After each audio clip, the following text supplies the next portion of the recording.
Now then, people, it's Joe or Leeds TV, and it is time for your Sheffield United preview. What a big game we have this weekend. Probably the game of the weekend across all four English tiers, in my opinion. I think a lot of the specifically the Championship eyes, but a lot of the UK will be watching this fixture come 12:30 at Elland Road. And what an atmosphere it's going to be. You know, we've had the rallying cry come out from Pontus and Click today, and come on, we can do it, you know what I mean? We've got 9 games left, single figures now of games to get ourselves back to the promised land and back to the Premier League. You know, Sheffield United are a top team. Like I say, I've got a lot of respect for them. I would love us both to go up, if I'm being totally honest, but I just can't see past Norwich at this moment in time, and they have some favourable fixtures. So I do think it's a shootout between us and Sheffield United for who joins them. But look, they haven't conceded in 6 games now. And they've scored 10 goals, Sheffield United, just to give you sort of a bit of form, and they've won 5 of the last 6 games. But ultimately, so have we. And I think at this moment in time, we are on a rich vein of form. You know, it's shades of the Leeds back. You know, back when we got battered by West Brom, we went on a run. Yes, the form wasn't great, but we went on a run. But if you go back to the start of the season, up until Birmingham, we were absolutely flying. And it's more of the same. Look, we've won 8 games out of the last 10 at home, so that breeds confidence. And we've had 3 clean sheets ourselves now on the bounce, and that it's, you know, really good to see. Like I say, I think Kiko now is coming more and more into his own, and the back line looks really strong at the moment, especially with the performances of Ayling and Alioski as well. Defensively, there's questions over Alioski, but for me, the guy's been class of late. Personally, form-wise, we are the 2 best teams in the division. There's not much to split us, really. Like I say, we've won 5 of the last 6, but lost to QPR. Sheffield United have won 5 of the last 6 and drew 0-0 in the derby with Sheff Wednesday. So what a game we have on our hands. And like I said, all eyes will be at Elland Road come 12:30 on Saturday. I can't wait, and I am so nervous, do you know what I mean? But it's like Oscar keeps telling us, the end of the day, you'd much rather be nervous going into games than be languishing in 13th, 14th, 15th like we have done so recently. So you much prefer this rather than mid-table, right? Look, Sheffield United have a top team. You know, they've got Billy Sharp, McGoldrick. I really like John Egan at the back. They've got a decent keeper in Henderson. I know, obviously, he made the mistakes at Bramall Lane, but they have a good side, and they have a top manager. I really like Chris Wilder. Chris Wilder used to manage Halifax Town, my hometown. He's a top gaffer. Listen, I was listening to the Inside Elland Road podcast today, in fact, and he's got a 53% win ratio, and you've got to factor in the fact he's come from League One, so he's took them from League One into the Championship. Now, normally if a team bridges that gap, they're expected to lose again, but Sheffield United, no, they've just continued to get better and better and better, and to have a 53% win ratio is crazy. I was watching some of their fan channels earlier on as well, and one of the presenters on there had said, you know, at one point in time when Chris Wilder came in, they were near the bottom of the division in League One, and look where they are now, you know what I mean, with a realistic opportunity.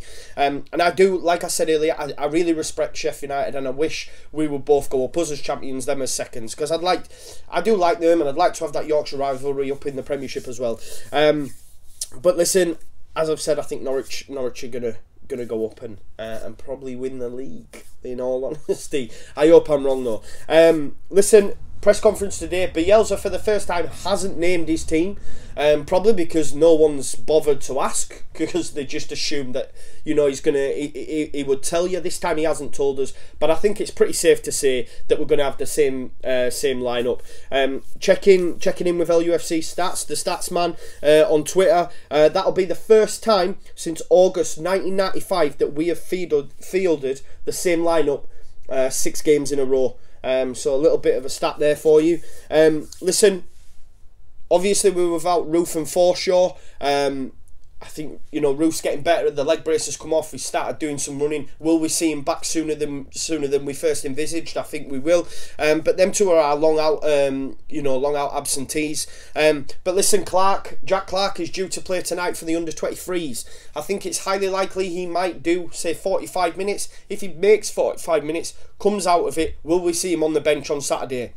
I think it's highly likely. And I hope it is the case, because he's that type of player. If it is going to be tight, and something tells me it is going to be tight, a lot like the previous fixture, and we'll touch on that later on, but I think Jack Clark could have a say off the bench. Let's hope he gets through tonight. You know, the under-23s game tonight. I think maybe 45 minutes. I think if he comes off after 45 minutes, it's safe to say he might be on the bench come Saturday. But moving on, last time out, as I say, we won 1-0. First time we've done that since 91-92. You know what I'm like. I say it's written in the stars. It's our time, and that's probably when that's first sort of started to happen for me, when I started to look at all these historical things. It was that fixture, you know, I remember it well. Henderson makes the error, Clark latches onto it, lovely lofted pass across to Pablo, and we win 1-0. But it was a good game, you know. I watched highlights of it earlier on. There was chances for both sides. McGoldrick had a couple, there was some decent saves from BPF. Billy Sharp probably should have scored from his header that he had. And we had a couple ourselves. There was a couple from Click where he did a bit of a maze up in the box. And like Phil and Joe Urquhart had said on the Inside Elm Road podcast, it looked like it was going to be 0-0, but for a Henderson's error. And we're happy for that, you know what I mean? Now, what I did want to look at is the lineup that we had in that game and compare it to where we're at now. Because arguably for me, this first 11 at the moment looks solid. And the fact that this could be the 6th game in a row and the first time since August 95 that we've had the same lineup tells you that Bielsa has faith in these lads. And it's crazy to think, you know, Roos not there, Forshaw's not there, but at the minute they just seem to be, the movement for me, the movement at the top half of the pitch, Click, Roberts, Pablo, Alioski, you know, Harrison, Hernandez, it's just on fire at the moment, and long may it rain. But back to the lineup previously, Dallas started at right back against Sheffield United back in December, so we were without Luke Ayling at that point. Now, I touched on it after the post-match after Reading. Luke Ayling is on fire at the moment, you know, 3 assists in 2 games, and he's also looked dangerous in front of goal. You know, I said before about Shackleton, I think Shackleton at right back gets goals there. Ayling now seems to be having more shots at goal. He seems to be coming inside. I think his left foot needs a little bit of work personally, but he's having off it some goal, and there's going to be opportunities there if he continues in this rich vein of form. So there's a plus for me, yeah, the fact that Luke Ayling's starting at right back as opposed to Dallas in the previous game. Goalkeeper situation, BPF made some decent saves in that game. There was once, I think, Appaway Halmy had made an error and it felt McGoldrick, and BPF made a very good save. However, distribution-wise, there was times during that game where BPF's distribution caused a little bit of an issue. And I think the way that Sheffield United play, provided, you know, the centre-backs do look to overlap, I think Kiko's distribution could be key, especially on the counter-attack. If we look at the Reading game, when they tried to press us and we broke the press, we looked dangerous and looked like we could score every time we went forward. And I think that could happen in this game, and it'll start from the back and it'll start from Kiko's distribution. So there's another plus in terms of lineup. Also, Alioski in the previous fixture was playing at left wing. We were so frustrated with Alioski at left wing, let's be honest. He was offside more than he was on. And the proof was in the pudding, because in this game he was brought off at half time and swapped for Jack Clark. Alioski now, in out of that side, you're not bringing him out of that side. Look, we've got a fully fit Douglas on the bench and he's not getting in ahead of Alioski. So there's another plus for me. The fact that Alioski's at left back and Harrison's at left wing. Harrison, for me, each game just gets better and better and better, and he's starting to have more confidence in his game, and he's starting to do them little maze up. The YouTube clips, or the I guess what interested in City in the first place, and the fact that Pirlo, Lampard, all these people had stuff to say about him, we're starting to see little flashes of that. So there's another plus for me. And look, we also lost Liam Cooper, who, to be fair, is an absolute rock for us this season. Him and Pontus at the moment, the partnership is unreal. Arguably, for me, the best centre-back partnership in the division. And the fact that we lost Cooper 20 minutes in as well, and Appaway Halmy had to come in, you know, shows you that this time around we have a much better first 11, in my opinion. And we still won that game. So for me, we are stronger than the reverse fixture. You know, lots been made about the game. As I said, you know, Pontus has come out and done a bit of a rallying cry, asked for us to get there as early as possible. An hour before kickoff with a warm-up, let's build it up. And the lads seem to be bang on this game. You know, Pontus has said arguably this is going to be some of the team's, you know, most important game of their lives. And Click echoed that. Click in the press conference today basically said, you know, after the QPR result, for example, they wanted to destroy West Brom. They wanted to destroy West Brom. And what happened? We destroyed them. Let's make no bones about it. We absolutely battered them. And we've been good ever since. Bristol City, very dogged. Just a great performance away from home against a good Bristol City side. And then we've absolutely peppered Reading. And it could have been more. And the fact that this is coming out from the camp, for me, fills me with, like... with excitement for Saturday, because the boys are going to be pumped. Sometimes you can be over pumped, let's be honest, but the fact that Click and Pontus have both now come out and said, arguably, I mean, Click said this is the game of his life. Do you know what I mean? Pontus has said it. There's going to be lads in there. Look at people like KP, they're going to be so up for this game. We are, and they are. It's going to be an absolute cauldron. And we have to score first. We have to score first. You know, look what happened when we played Norwich. They scored first early as well, and it took the wind out of our sails. The atmosphere wasn't great. If you compare that to West Brom, that's why we need to be on it. You know what I mean? If we can get an early goal, you know, stats shows us, LUFC data, I've been in touch with him and he's shot me across some stats. Please check him out.